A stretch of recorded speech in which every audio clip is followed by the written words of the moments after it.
Good morning student, मैं अंशुमान सिंह स्वागत करता हूं आपके अपने चैनल अविल गुरु चैनल में। आज हम आपको पढ़ाएंगे डाइवर्जेंस ऑफ ए थ्योरम के बारे में। डाइवर्जेंस थ्योरम क्या होता है, इसका एप्लीकेशन क्या है और इसको EMFT में किस तरीके से यूज़ किया जाता है। मेरा और अपने सारे स्टूडेंट्स को एक बार फिर से अपील है, जो बच्चे अभी तक चैनल को सब्सक्राइब ना किए हों प्लीज़ वो चैनल्स को सब्सक्राइब कर दें, वीडियोज़ को लाइक करें और जो वीडियोज़ में जहाँ उनको कुछ प्रॉब्लम आए पीछे नीचे कमेंट बॉक्स में लिख के हमको बता दें कि सर ये चीज़ें हमको फिर से समझा दीजिए। Thank you. क्लास स्टार्ट करते हैं। देखिए, सबसे पहले टर्म्स आपको बताते हैं डाइवर्जेंस।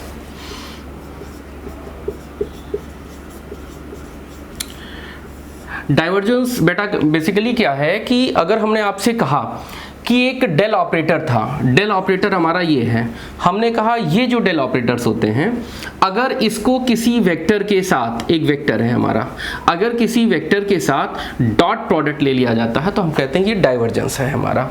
इसको रिप्रेजेंट कैसे करते हैं, इसको रिप्रेजेंट करते हैं DIV ऑफ वेक्टर A और डेल डॉट ए रिप्रेजेंट करते हैं। ये एक्चुअल में होता क्या है, किसी एक वेक्टर ए का किसी पॉइंट P पे जो डाइवर्जेंस होता है वो नेट फ्लक्स, जो भी फ्लक्स होती है हमारी, net flux outward the surface पर यूनिट वॉल्यूम, एक यूनिट वॉल्यूम पे हमारा जो फ्लक्स जनरेट हुआ है वो कितना है और वॉल्यूम को टर्न्स टू हम जीरो लिख के चलते हैं। यानी कि अगर मैथमेटिकल हम आपको बताएं तो divergence of a vector A is equal to net outward flux, यानी कि A डॉट ds पर unit volume where volume turns to zero. This is mathematical formula for a divergence. एक बार रिपीट कर दे रहा हूं, divergence of a vector A is equal to net outward flux पर unit volume where volume turns to zero या shrink to point P, यानी कि या टर्न्स टू पॉइंट्स P की तरफ आ जाता है तो उसको हम लोग कहते हैं कि वो हमारा डाइवर्जेंस हो गया। तो अगर ये डाइवर्जेंस है तो इसके बहुत सारे फार्मूले होंगे, तो इनके भी तीनों फार्मूलों को एक एक करके डिस्कस करते हैं। यानी कि अगर हम आपसे कहें कि ये डेल हमारा, तो डेल ऑलरेडी हम जानते हैं, डेल ताकि हमारा डेल जो था ये एक ऑपरेटर था हमारा। अगर हम आपसे कहें बेटा डेल x y z में इसकी वैल्यू बताइए, तो हम लोग इसको जानते हैं कि सर ये जो होता है del upon del x ax के साथ plus del upon del Y A Y के साथ, ये हम लोगों ने ऑलरेडी डिस्कस कर रखा है, और del upon del Z A Z के साथ। यानी कि ये तो हमारा डेल ऑपरेटर था। अब चूंकि ये क्या है, ये एक ऐसा ऑपरेटर है जिसके पास डायरेक्शन है लेकिन इसका अपना कोई मैग्नीट्यूड नहीं होता है। अब एक वेक्टर हमने ले लिया, अब यहाँ पे अगर वेक्टर हम चूंकि कार्टेशियन की बात कर रहे हैं तो वेक्टर ए भी हमने ले लिया है, किस में लिया है, कार्टेशियन में लिया। याद रखिए कि डेल का तीनों फॉर्मुलेशन में है, चाहे वो कार्टेशियन हो, चाहे वो सिलेंड्रिकल हो, चाहे स्फेरिकल हो। अगर हम इसको कार्टेशियन में ले रहे हैं तो वेक्टर को भी कार्टेशियन में लीजिएगा, इसको सिलेंड्रिकल में ले रहे हैं तो इसको भी सिलेंड्रिकल में लीजिएगा, इसको स्फेरिकल में ले रहे हैं तो इसको भी स्फेरिकल में लीजिएगा। तो अगर कोई वेक्टर ए है, अगर ये वेक्टर ए कार्टेशियन में है तो इसको लिखने का तरीका भी हमने बताया था,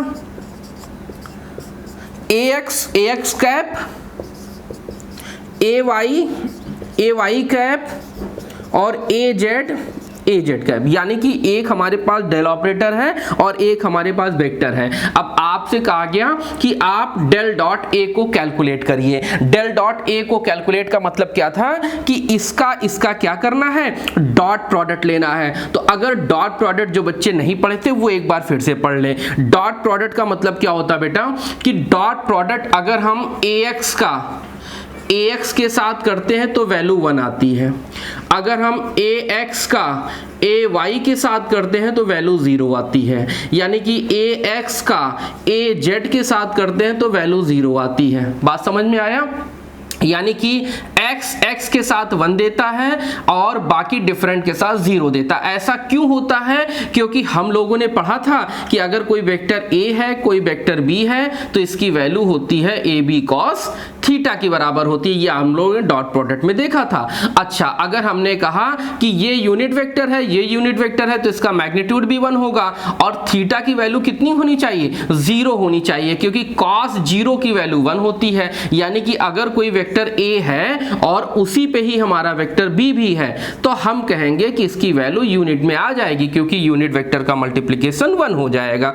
तो ये वाला ax इसके साथ 1 देगा, ये वाला ax इसके साथ 0 देगा, ये वाला ax इसके साथ 0 देगा। वाइसी वर्सा में बात करें तो अगर ay का इसके साथ करेंगे तो 0 दे देगा, ay का इसके साथ करेंगे तो 1 दे देगा, ay का इसके साथ करेंगे तो 0 दे देगा। क्यों 0 देगा? क्योंकि सेम पे 1 देता है, डिफरेंट पे 0 देता है। अच्छा, अब az का करेंगे इसके साथ, az ax के साथ आएगा। बेटा मल्टीप्लिकेशन सिंपल था, जैसे बचपन से करते आए हैं। आपको एक बार इससे करना, एक बार इससे करना, एक बार इससे करना, सबको एक बार करके ऐड कर देना होता है। हमने आपसे कहा ये az था, az इसके साथ जाएगा तो 0 दे देगा, az इसके साथ आएगा तो 0 दे देगा, az इसके साथ आएगा तो 1 दे देगा। यानी कि अगर मल्टीप्लाई करके निकालेंगे तो डेल डॉट ए यानी कि divergence of a vector is equal to, चूंकि कार्टेशियन कोऑर्डिनेट सिस्टम था तो देखो क्या आएगा, ये डेल अपॉन डेल एक्स रहेगा, ax के साथ 1 दे देगा, ax यहां पे आ जाएगा, यानी कि डेल अपॉन डेल एक्स, साथ में क्या मिलेगा हमें, ax मिलेगा, प्लस ये वाली पूरी वैल्यू इसके साथ जाएगा तो 0 दे देगा, क्योंकि ax ay के साथ 0 दे रहा है, तो ये पूरी वैल्यू 0 हो गई, ये पूरी वैल्यू 0 हो गई। वाइसी वर्सा में आते हैं, अब इसको इसके साथ करेंगे फिर 0 दे देगा, क्योंकि ay ax के साथ 0 दे रहा है। अब इसको इसके साथ करेंगे, ay के साथ 1 दे देगा, तो क्या मिलेगा हमें, डेल अपॉन डेल y मिलेगा, और साथ में क्या मिलेगा हमें, ay मिलेगा। प्लस में आते हैं, अब हम देखो यहां पे हमने az ले रखा है, अब az इन दोनों के साथ 0 देगा। क्यों देगा? क्योंकि az ax के साथ 0 दे रहा है, az ay के साथ 0 दे रहा है, तो किसके साथ 1 देगा, इसके साथ 1 दे देगा, तो ये आ जाएगा हमारा डेल अपॉन डेल z, और साथ में क्या है, az हो जाएगा। तो बेटा ये हमारा फार्मूला निकल के आया है, divergence of a vector a in a Cartesian coordinate system is equal to this. अच्छा, अब डाइवर्जेंस के भी 3 रूप होते हैं, एक होता है हमारा पॉजिटिव डाइवर्जेंस, एक होता है नेगेटिव डाइवर्जेंस, एक होता है नल डाइवर्जन। नल डाइवर्जेंस का मतलब कोई चीज अपने रास्ते से जा रही है तो सीधी चलती चली जाए, डाइवर्स ना हो, एक दूसरी की तरफ कहीं ना मुड़े। तो अगर हमने कहा बेटा ये कोई एक पॉइंट था, एक पॉइंट हमारा P है, अगर हम कहें कि यहां से जो फ्लक्स है ये आउटसाइड जा रहा है वेक्टर की चारों तरफ, तो हम कहेंगे कि बेटा ये जो है इसको हम लोग कहते हैं पॉजिटिव डाइवर्जेंस। अगर हम आपसे कहें बेटा कोई पॉइंट P था और इसके तरफ आ रहे हो, इसके तरफ आ रहे हो, तो हम कहेंगे कि ये क्या हो जाएगा, ये हो जाएगा निगेटिव डाइवर्जेंस। अगर बेटा हमने कहा कि कोई एक पॉइंट P था हमारे पास, इस पॉइंट P से रे सीधे डाइवर्जेंस जो फ्लक्स है इसको बिल्कुल टच ना करते हुए कहाँ चली गई, सीधे चली गई, तो हम ये कहेंगे बेटा ये क्या है, नल डाइवर्जेंस है। आप एक चीज और यहाँ पे ऑब्जर्व करिए, ये क्या था, ये एक वेक्टर था, ये क्या है, एक ऐसा ऑपरेटर है जिसके पास अपना डायरेक्शन है, लेकिन जब इन दोनों का हमने डॉट प्रोडक्ट लिया तो आंसर क्या आया है, ये पूरी वैल्यू देखो स्केलर है, ये पूरी वैल्यू स्केलर है, ये पूरी वैल्यू स्केलर है, यानी कि एक टर्म्स निकल के आया कि एक वेक्टर का अगर डाइवर्जेंस ले लिया जाए तो उसका जो रिजल्टेंट होता है वो स्केलर हो जाता है। बात समझ में आई मैं क्या कहना चाह रहा हूं? Very good. फिर से एक बार पूरे टर्म्स को रिवाइज कर रहे हैं। डाइवर्जेंस ऑफ ए वेक्टर का मतलब क्या है? डाइवर्जेंस ऑफ ए वेक्टर का मतलब होता है कि कोई एक वेक्टर है ए किसी पॉइंट P पे जो हमारा फ्लक्स आउटसाइड जा रहा है, तो एक यूनिट वॉल्यूम पे कितनी फ्लक्स पास हो रही है उसको हम लोग कैलकुलेट करते हैं, that is called divergence of that vector. जबकि वॉल्यूम क्या होता है, श्रिंक टू 0 हो जाता है। बात समझ में आया मेरा? बात समझ में आया? ये चीज सारी चीजें आपको दिख रही हैं, डाइवर्जेंस लिखा है, कहीं पे कोई प्रॉब्लम नहीं आ रही है। Very good. अब इसको क्या करते हैं बेटा, एक छोटा सा कोई न्यूमेरिकल ले लेते हैं, न्यूमेरिकल से आपको समझाने की कोशिश करते हैं। तो एक हमने छोटा सा कोई न्यूमेरिकल ले लिया है, मान लो इसको हटा दे रहा हूं, स्क्रीनशॉट एक बार ले लीजिएगा, अगर जो बच्चे देख रहे हो सकता हो बाद में उनको समझ में आ जाए। Very good. अब ये हमने हटा दिया। अब हम आपके सामने लेंगे न्यूमेरिकल कि बेटा इसमें न्यूमेरिकल आता कैसे है। तो न्यूमेरिकल आने के लिए भी आप देख लीजिए, एक कोई सिंपल सा एग्जांपल हम ले लेते हैं, एक कोई वेक्टर ले लेते हैं और वेक्टर के बाद उसका डाइवर्जेंस निकाल लेते हैं। किस में निकाल लेते हैं? कार्टेशियन कोऑर्डिनेट सिस्टम में निकाल लेते हैं। ठीक है बेटा, वेरी गुड। अब देखो क्या कह रहा है ये, हमने कोई वेक्टर ले लिया, लेट एक वेक्टर a है, मान लो वेक्टर a की वैल्यू हमने ले लिया x square Y Z a x की डायरेक्शन में प्लस और हमने ले लिया x जेड a z की डायरेक्शन में, और हमने कहा बेटा ये एक वेक्टर है, find divergence of that vector. आपको क्या करना है? इस वेक्टर का डाइवर्जेंस निकालना है। वेरी गुड बेटा। अब देखो न्यूमेरिकल स्टार्ट कैसे करते हैं। न्यूमेरिकल स्टार्ट करने के लिए सबसे पहले यहां पे देखा करो, ये यूनिट वेक्टर जो दिया हुआ है ये कौन से कोऑर्डिनेट सिस्टम का पार्ट है? सर ये unit vector X Y Z में दिया है, यानी कि ये जो वेक्टर है ये कार्टेशियन कोऑर्डिनेट सिस्टम का पार्ट है। कार्टेशियन पहचानने के लिए इसको नहीं देखा जाएगा, इनको नहीं देखा जाएगा, देखा किसको जाता है? यूनिट वेक्टर को देखा जाता है। यूनिट वेक्टर डिसाइड करता है कि वो कौन से कोऑर्डिनेट सिस्टम में वेक्टर दिया हुआ है। यहां हम कुछ भी लिख सकते हैं, रो फाई जेड थीटा फीटा कुछ भी लिख दीजिए, कोई फर्क नहीं पड़ेगा। फर्क कहां पड़ेगा? यूनिट वेक्टर चेक करना होता है आपको। ये ax और az और ay वाले टर्म्स हमको बताएंगे कि ये कौन से कोऑर्डिनेट सिस्टम में दिया हुआ पार्ट है। तो मान लो ये कोई वेक्टर है, ax az से हमने पहचाना कि ये जो है कार्टेशियन कोऑर्डिनेट सिस्टम का वेक्टर है। Very good. अब देखो अगर हमने कहा कि ये बेटा अगर हम सॉल्यूशन इसका निकालते हैं तो सबसे पहले we know that divergence of A is equal to, अभी हमने फार्मूला देखा है डेल डॉट ए होता है और इसकी वैल्यू कितनी आती है बेटा? इसकी वैल्यू आती है del A X upon del X plus del A Y upon del Y और plus del A Z upon del Z. ये तो फार्मूला अभी अभी हमने निकाला था।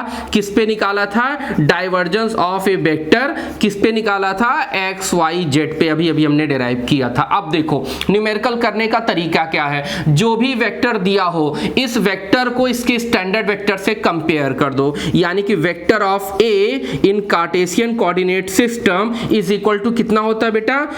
ax की डायरेक्शन में, ay की डायरेक्शन में और az की डायरेक्शन में होता है। ये तो फार्मूले का रूप है, ये स्टैंडर्ड वेक्टर होता है कार्टेशियन कोऑर्डिनेट सिस्टम का। इस वेक्टर को गिवन वेक्टर से क्या करिए?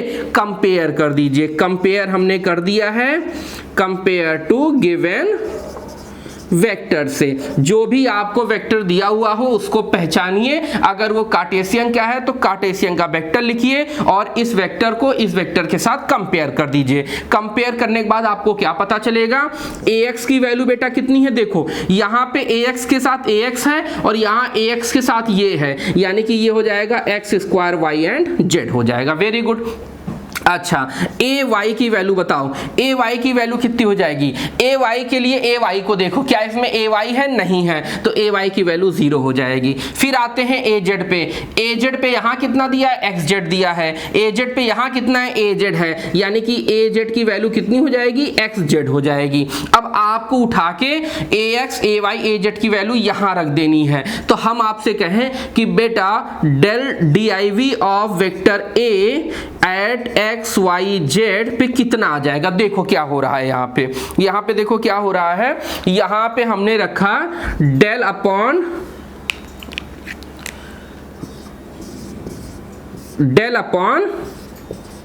डेल एक्स है हमारा, दिख रहा है? हाँ काले से लिख दे रहा है। Del upon del X, A X की वैल्यू रख दो बेटा, कितना है?